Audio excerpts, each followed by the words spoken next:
حالت احرام میں اگر کسی شخص نے خوشبو لگا لی تو اس کا کیا کفارہ ہوگا؟ کیا اس کا حج ہو جائے گا یا نہیں؟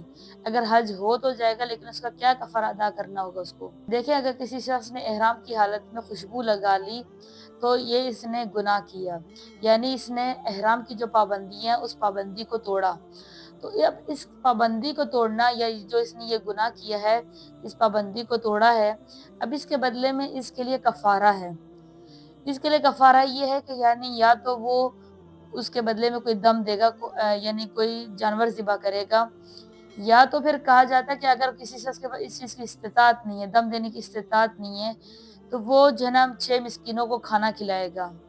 اگر اس چیز کی بھی استطاعت نہیں ہے تو اس کے لیے حکم ہے کہ وہ 3 روزے رکھے گا، کیونکہ قرآن پاک میں اللہ تعالیٰ فرماتے ہیں فَفِدْیَةٌ مِّن صِیَامٍ أَوْ صَدَقَةٍ أَوْ نُسُکٍ، یعنی اس سے مراد یہ کہ یا تو وہ روزے رکھے گا، یا تو وہ اس کے بدلے جو ہے وہ صدقہ دے گا، یا تو اس کے بدلے جو ہے وہ کوئی قربانی دے گا۔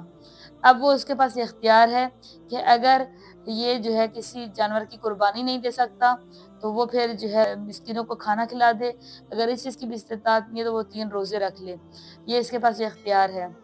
تو لیکن افضل یہی ہوتا ہے کہ یعنی اگر دم دے دیا جائے تو وہ زیادہ افضل ہے۔